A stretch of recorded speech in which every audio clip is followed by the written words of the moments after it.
Hi, I'm Naya and host for My Goodness News Show that have you been scammed before?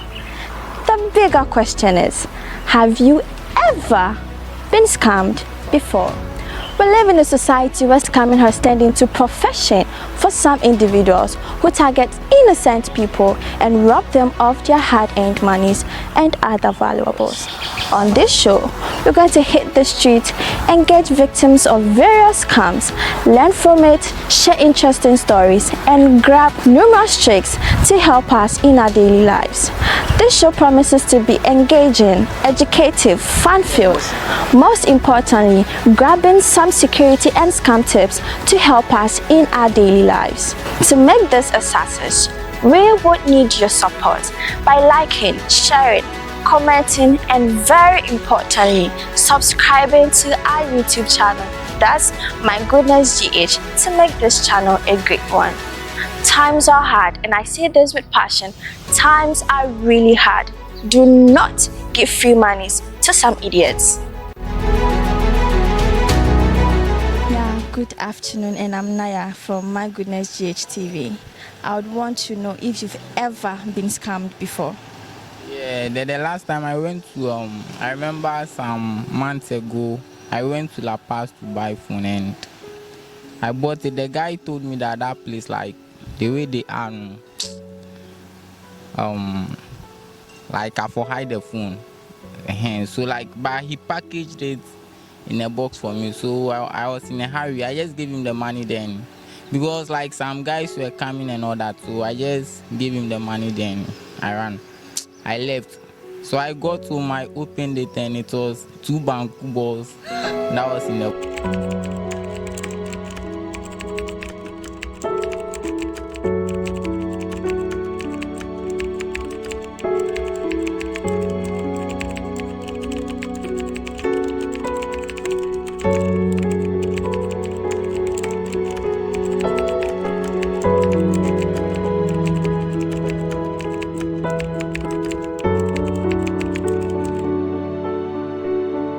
Good evening.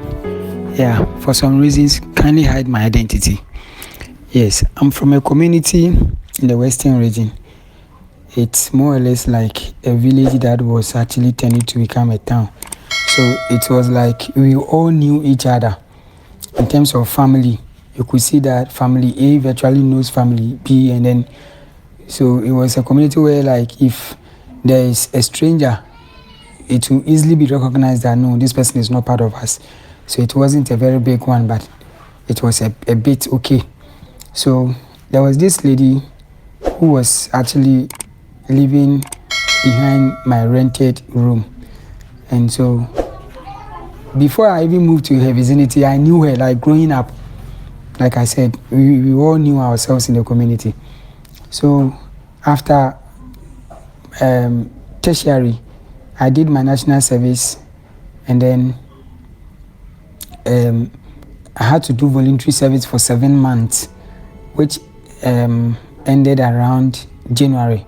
That was January 2022. And so it was that period that I had a message from a said lady from my community. Like I said, she stayed behind my room.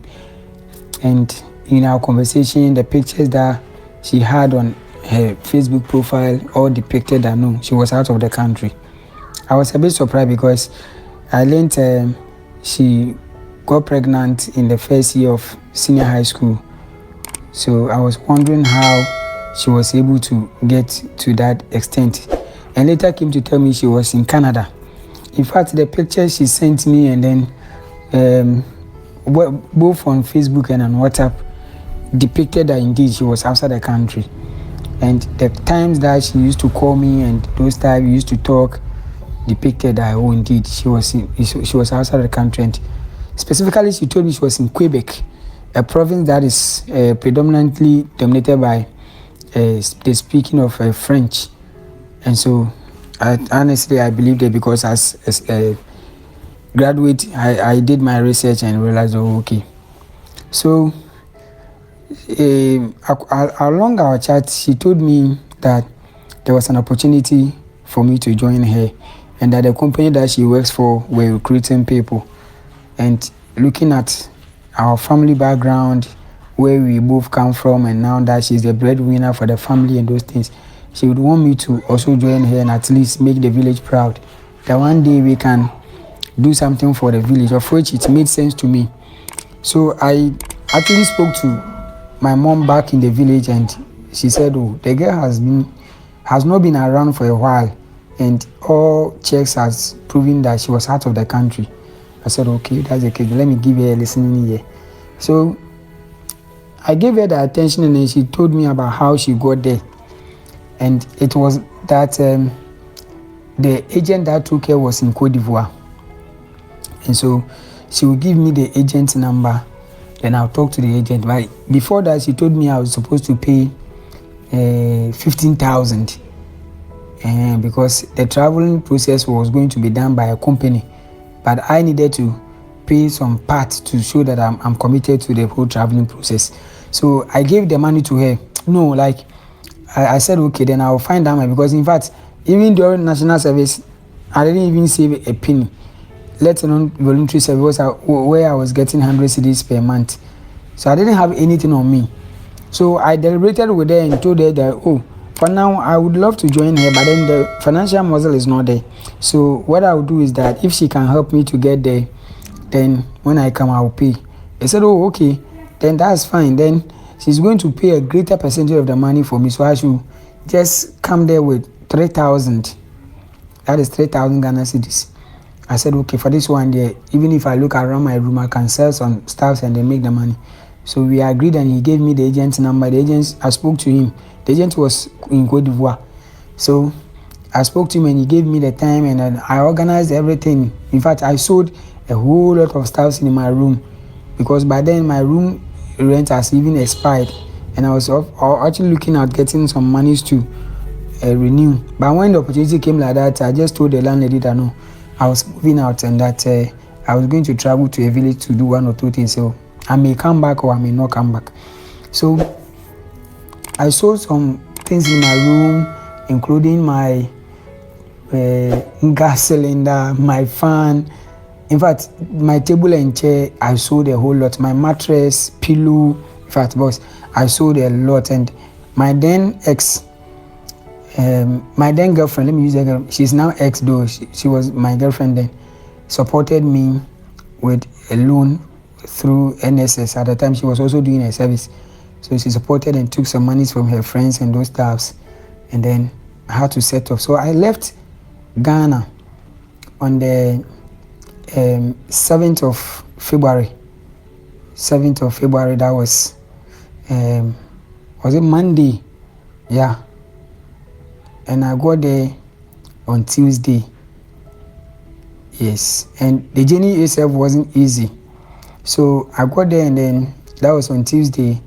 I had to be sent to a hotel, and I slept, everything. And the agent said tomorrow morning, the next day, probably she will pick me up. He will pick me up and then take me to the interview. So on the 9th of February, I was taken to the interview room. So after everything, I got to realize that it was a QNET, not any traveling. So the said lady who said she was in Canada, Quebec to be precise, came out and spoke to me that, oh, she got the opportunity to be here through another person, and that the way the business was nice and what. In fact, I was disappointed. So I quickly tested my girlfriend then, who is now my ex, and told her that, oh, Charlie, this is what I came to meet. It wasn't any traveling opportunity. In fact, we both felt disappointed, but I told her that, oh, I'm new here and I actually didn't know anywhere. So I had to look out for means that I can get out safely without getting hurt. And so the long and short of the story is that the lady who said she was in Canada was in Cote d'Ivoire doing QNET. And in fact, the number of Ghanaians I met there who has been recruited through the same means like myself, you cannot count. You cannot count. People actually pretended to be professionals that they weren't, such that they can convince you. Imagine as a service personnel who was actually on a voluntary service, got there and someone someone came to tell you that he was a military man, and when he came, the business was fetching him money, so he had to even resign. For someone to come and tell you he was a doctor in Ghana, and when he came, the business was going on for him, so he had to resign. Nurses, teachers, lecturers. Hey, boss, it wasn't easy. Not knowing they were all actors. You get it? So when you come, they will act as if they had something serious doing here, and then they left everything just to be there because the business was lucrative. But honestly, it wasn't. It was through some deceitful means, just like I was taking through, just to be there, so that it can also be there and deceive people to also come, so that they will come and join the network. And in fact, I didn't make a penny over there, and the monies that I sent there, I couldn't even get anything. So it took the intervention of another guy who the same lady recruited, who happened to be the boyfriend of the lady's senior sister, who came, and then along the line we formed some great partnership, and then we decided that no, this wasn't going to help us, so we had to find a way to escape back to Ghana, which I came back to Ghana, and then in fact it hasn't been easy. Yes, and so this is my story. Thank you.